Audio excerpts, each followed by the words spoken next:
What's up, traders? Matt from the Trade Brigade here doing a technical analysis on ticker symbol NOK for Nokia. On the left-hand side, we have the daily time frame, and on the right-hand side, the 30-minute intraday time frame.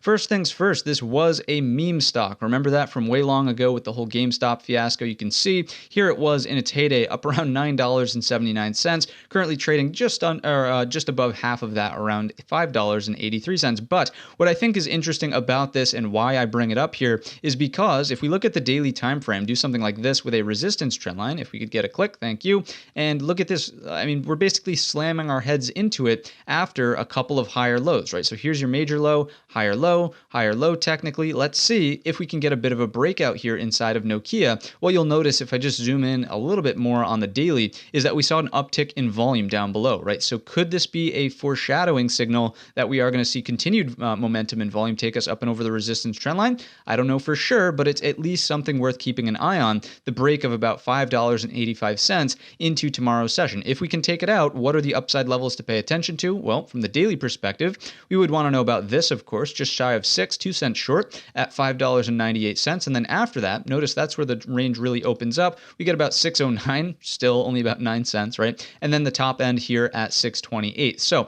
depending on how much volume comes in, how much momentum there truly is, this could all happen in the course of a day. It's been known to have crazy moves, right? Or it could take its time, do something like this, consolidate, break, next, sort of do something like that over the course of time. Now, I'm not advocating one scenario versus another. I'm simply pointing out these are the numbers that you need to be paying attention to if you decide to trade Nokia on the break of the resistance trend line. In terms of a floor for support, it's certainly down here at the double bottom at 558. Obviously, you're not going to be interested in long until we actually break this. So if there is a reversal at the resistance trend line, look for this to tighten, something like this, and maybe in the future, the breakout will happen. So that's the downside case if this never really comes to fruition. Just be patient. If it does, we talked about upside levels. Let's quickly take a look at the 30-minute intraday time frame to talk about structure, see if we're missing anything. Not really, right? If we do something like this, obviously a very strong day today, we'll come in with the fibs. What you'll notice is that 38.2 is fairly far underneath. I would really pay more attention to the 50%. If it's going to retrace this far, it's really only a difference of 2 pennies here. So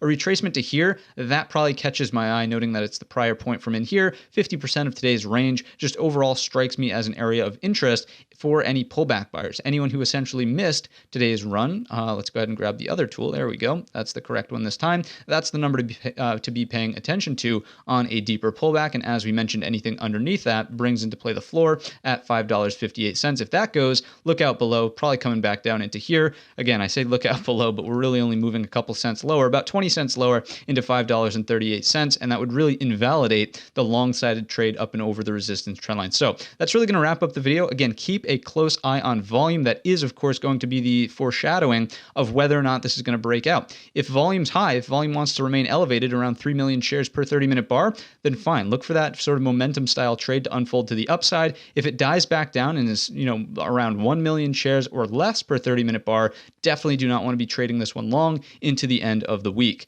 That's going to wrap up the video. If you enjoyed it or learned anything new today, let me know in the comments section or by giving the video a thumbs up. Don't forget our main channel is linked in the description, and all of that being said, I wish you a green trading week.